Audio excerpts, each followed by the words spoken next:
कर साथियों साथियों एक कहावत है, 100 सुनार की एक लोहार की। और साथियों नेपाल को पता चल चुका है कि भैया भारत से पंगा लेंगे तो क्या होगा। साथियों कुछ समय पहले नेपाल के प्रधानमंत्री भैया नए नवेले नेपाल के प्रधानमंत्री बने हैं जैन जी, जिनको साथियों सत्ता का कोई अनुभव नहीं है, भारत को आग दिखा रहे थे और कह रहे थे कि भारत काला पानी लिपुलेख पर अपना दावा छोड़े, ये नेपाल का हिस्सा है, उसको छोड़े जो कब्जा कर रखा है। साथियों भारत ने ध्यान नहीं दिया और नेपाल के नए प्रधानमंत्री बालिन शाह काफ़ी समय से साथियों भारत को उकसा रहे थे। लेकिन साथियों चाइना की तरफ से एक ऐसा फ्लड आया जिसमें चाइना ने नेपाल को जानकारी नहीं दी। नेपाल के प्रधानमंत्री बने हैं बालिन शाह, तो सबसे पहले उन्होंने चाइना को चुना और साथियों चाइना ने उनकी औकात दिखा दी। अभी देख रहे होंगे आप कि नेपाल एक त्रासदी से गुजर रहा है, भयंकर त्रासदी।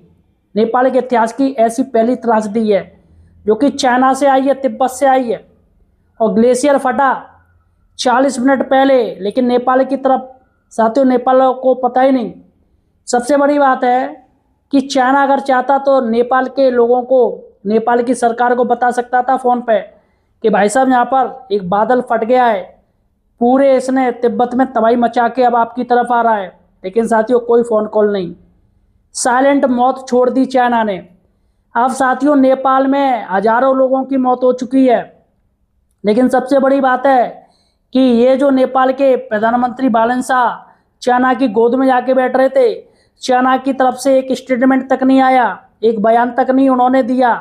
कम से कम चाइना राष्ट्रपति शी जिनपिंग कुछ तो कह देता, सोशल मीडिया पे ट्वीट कर देता, कुछ भी कह देता, फ़ोन पे बात कर लेता। लेकिन साथियों कुछ भी नहीं, कोई स्टेटमेंट नहीं, ना ही राष्ट्रपति की तरफ से कोई स्टेटमेंट आया है, ना ही उनके विदेश मंत्रालय की तरफ से कोई स्टेटमेंट आया है। आप सोचिएगा साथियों, नेपाल की आंखें खुल गई।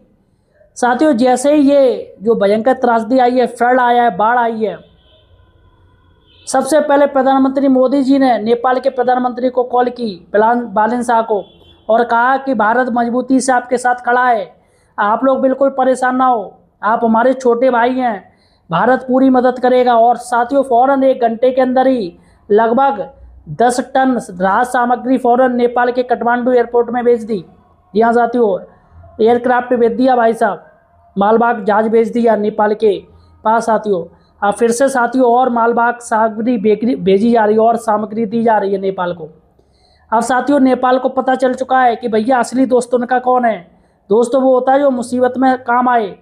अब यहाँ पर नेपाल की हालत बिल्कुल खस्ता हो गई है, प्रधानमंत्री को कोई सूझ नहीं रहा कि वो क्या करें।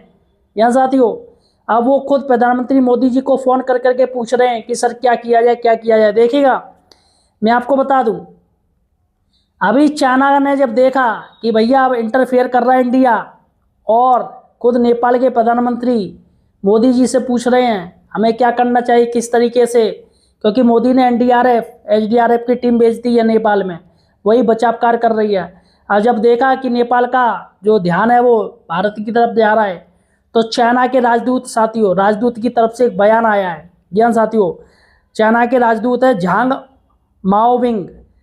माओमिंग ने साथियों, जो कि नेपाल में राजदूत है चाइना के, उन्होंने एक बयान दिया है और उन्होंने कहा है चीन नेपाल के लोगों के साथ खड़ा है। लेकिन साथियों नेपाल के तमाम लोग आरोप लगा रहे हैं चाइना पे कि चीन ने जानबूझ के नेपाल को नहीं बताया कि वहाँ से एक फ्लड आ रहा है, बहुत तबाही लेके आ रहा है, इसलिए नेपाल की जनता चाइना से नाराज़ है। अब साथियों मुझे लग रहा है इसी का असर है कि चाइना राष्ट्रपति नेपाल को फ़ोन नहीं कर रहा है। अरे यार वो बात की चीज़ थी, आप एक बार देख तो लेते कि क्या रियलिटी है, वो बाद में आप सुन लेते।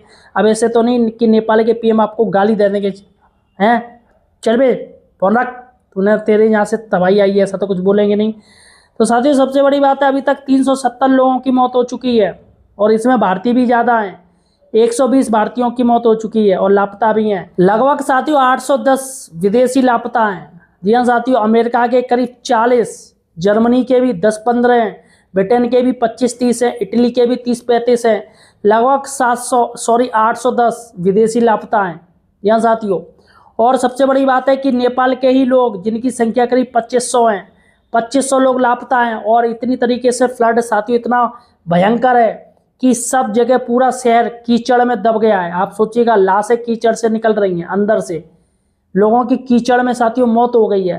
नेपाल एक भयंकर त्रासदी से गुजर रहा है। अब साथियों यहाँ पर चाइना के राजदूत ने जब ये स्टेटमेंट दिया तो साथियों यहाँ पर प्रधानमंत्री बालन शाह ने राजदूत को ही फ़ोन लगा के उसको हड़का दिया कि तू होता कौन है हमारे मैटर में बोलने वाला, तेरे राष्ट्रपति क्या चाट डाल रहे हैं, जो उन्होंने कोई कॉल तक नहीं करी। और साथियों बालन शाह प्रधानमंत्री मोदी जी को शुक्रिया कहा है। और साथियों विदेश मंत्रालय की तरफ से एक स्पष्ट एक लेख आया है कि बालन शाह बार बार प्रधानमंत्री मोदी जी से बात कर रहे हैं और उनके आंखों में आंसू है और दिखा रहे हैं। उन्होंने कह दिया कि दोस्त असली कौन है, वो भारत ही एक ऐसा है जो हमेशा दोस्त है। क्योंकि साथियों नेपाल जानता है उसके चाइना वो कितना चालाक है, पाकिस्तान कितना चालाक है, अफगानिस्तान कितना चालाक है, बांग्लादेश कितना चालाक है। तो नेपाल को कौन बचाने वाला है? सिर्फ भारत। और चूँकि साथियों नेपाल ये भी जानता है कि भैया हमारे ऊपर आफत क्यों नहीं आती है, वो इंडिया की वजह से नहीं आती है, क्योंकि भारत हमेशा सपोर्ट करता है नेपाल को बड़े भाई की तरह। इसलिए साथियों नेपाल जान चुका है और चाइना की पूरी चालबाजी समझ चुका है। फिलहाल साथियों बड़ी खबर है कि भैया उन्होंने सीधे सीधे राजदूत को ही झाड़ दिया नेपाल के प्रधानमंत्री ने। फिलहाल साथियों आपको क्या लग रहा है, क्या सच में चाइना की वजह से ही नेपाल में ऐसी भयंकर त्रासदी आई है? क्या समय रहते चाइना बता सकता था या नहीं बता सकता था नेपाल के लोगों को कि भैया वहाँ से मौत आ रही है? कम से कम साथियों जो नुकसान होता है वो तो झेल ही लेते, कम से कम जान माल की हानि तो नहीं होती। फिलहाल साथियों आपका क्या कहना है मुझे कमेंट सेक्शन में जरूर बताइए। धन्यवाद साथियों।